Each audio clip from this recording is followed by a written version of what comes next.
Good morning, my Real News Midday TV family. Thank you so much for tuning in this morning, and I'm wishing for everyone a wonderful and a blessed Sunday. And in the news this morning, Clarendon bus driver charged for alleged abduction and the sexual assault of teen passenger. The police in Clarendon have arrested and charged a 56-year-old Longville Park bus driver for allegedly taking a teen girl who was a passenger against her will and sexually assaulting her inside his vehicle. Leroy Powell, otherwise called Jimmy, was on Friday charged with abduction of a child under 16 and a grievous sexual assault. His court date is being finalized. According to reports from the Mapen police, about 4 p.m. on Tuesday, April 2, the teen entered a coaster bus that was operated by Powell. Powell reportedly dropped off the other passengers and then allegedly assaulted the teen inside the bus. He then reportedly left the girl near her home. The teenager informed a family member of the incident, and a report was later made to the police. On Friday, April 4, Powell was arrested. He was questioned and subsequently charged. Mount Russell resident imprisoned for severing man's finger with a machete. A 58-year-old Mount Russell St. Catherine resident was on Friday sentenced in the St. Catherine Circuit Court to 5 years imprisonment for chopping off a man's finger with a machete during a dispute at a shop. Garnet Graham was sentenced by Justice Yvonne Brown for wounding with intent. Brown described Graham as being bent on violence, noting that he has 3 previous convictions for similar offenses. According to the facts of the case, on Sunday, February 13, 2022, the complainant and Graham were involved in a dispute at a shop in Mount Russell, during which Graham attacked the complainant with a machete, severing his left index finger. A report was made to the Yuatan police and an investigation was launched, which led to Graham's arrest and subsequent charge. He has been in custody since his arrest. Chang urges security forces to find the perpetrators of Hart Street gun attack. Minister of National Security Dr. Horace Chang has urged the police to expend every effort to find and bring to justice the perpetrators of Friday evening's drive-by shooting on Hart Street in Montego Bay, St. James, which left 2 people dead and 8 others injured. I have had conversations with the leadership of the Jamaica Constabulary Force and indicated that every effort must be expended to find and bring to justice the gunmen who perpetrated this act of terror. So far, St. James has had a major reduction in murders and violent crimes this year, following a reasonably successful 2024. We will not allow violent criminals to reoccupy this space and seek to drive fear into residents, Chang said in a statement on Saturday. I encourage residents to tell the police what they know about the incident as soon as possible. We have a trustworthy and efficient JCF which will treat information confidentially and move to act on intelligence received in order to protect our citizens and our communities from this type of criminality. Those who carried out the brazen act on Friday must know that we will find them and the lawful consequences will follow when they are apprehended and made to face the country's justice system, said Chang. The government is confident that the JCF has adequate training to respond appropriately if the violent criminals choose to challenge them, he added.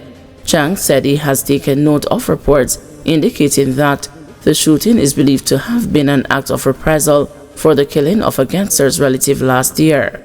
The perpetrators who opened fire on Friday were reportedly in pursuit of the alleged perpetrator, who is believed to frequent the area. Jamaicans have until July 1 to use old banknotes, says BOJ. Jamaicans are being advised by the Bank of Jamaica that the old banknotes will no longer be legal tender effective Tuesday, July 1. This means that the older cotton $5,000, $1,000, $500, $100, and the $50 banknotes cannot be used for transactions for goods and services after that date. Jamaicans are being given the next 3 months to use the old notes. Notwithstanding, members of the public can always visit the BOJ to exchange the older notes for the new polymer banknotes. As of July 1, only the polymer banknotes, which have been in circulation since June 2023, can be used for cash transactions. The change in the usage of banknotes does not affect coins. Jamaica must import smarter amid U.S. tariffs, says Senator Marks. Jamaica must adopt smarter import strategies in response to the global 10% tariffs imposed by United States President Donald Trump, according to Minister without Portfolio in the Office of the Prime Minister, Senator Audrey Marks. We need to become smarter in how we import goods, she declared at a farewell function in her honor, hosted by Jamaica Consul General to New York, Alcyon Wilson, at the consulate's Manhattan offices on Thursday. Senator Marks, who has a ministerial responsibility for efficiency, innovation, and digital transformation, acknowledged that Jamaican consumers will feel the effects of the tariffs in the short term. Noting that although exporters will bear the brunt of the tariffs, Marks explained to the news that 90% Jamaica's exported to the U.S. is covered under the Caribbean Basin Initiative Agreement, which means that Jamaica is not expecting any massive increase on export into the U.S. market. The United States has a trade surplus with Jamaica, she said. When asked specifically about the implications for large Jamaican companies that exported to the U.S., she stated that the government was still reviewing the impact it might have.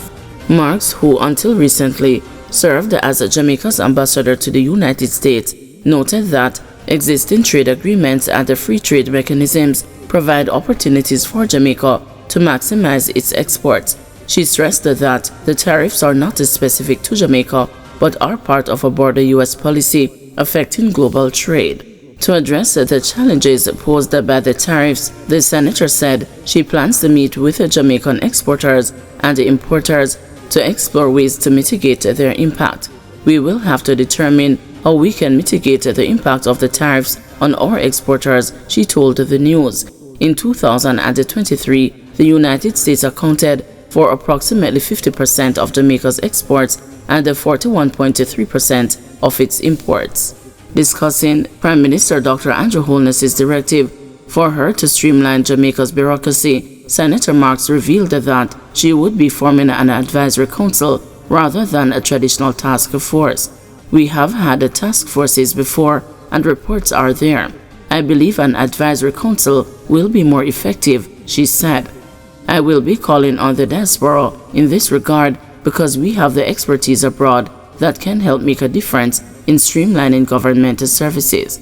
One of the key areas she aims to address is the long wait time at the Jamaican banks, an issue frequently raised by members of the diaspora. She stated that bankers have already reached out to her for discussions on improving customer service. Pointing out that her portfolio spans multiple ministries, Marks noted that outdated laws and regulations continue to hinder government services. We will have to incorporate technology into these regulations to better serve the public, she said. As she transitions into her new ministerial role, Marks assured the members of the diaspora that she remains committed to maintaining strong ties and engaging them in Jamaica's development efforts. Guys, thanks for watching. Please join us this afternoon at 2 p.m. for another news update.